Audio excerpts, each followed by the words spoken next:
إن الإنسان خلق هلوعا إذا مسه الشر جزوعا وإذا مسه الخير منوعا إلا المصلين الذين هم على صلاتهم دائمون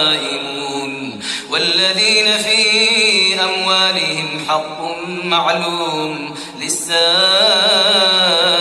والمحروم والذين يصدقون بيوم الدين والذين هم من عذاب ربهم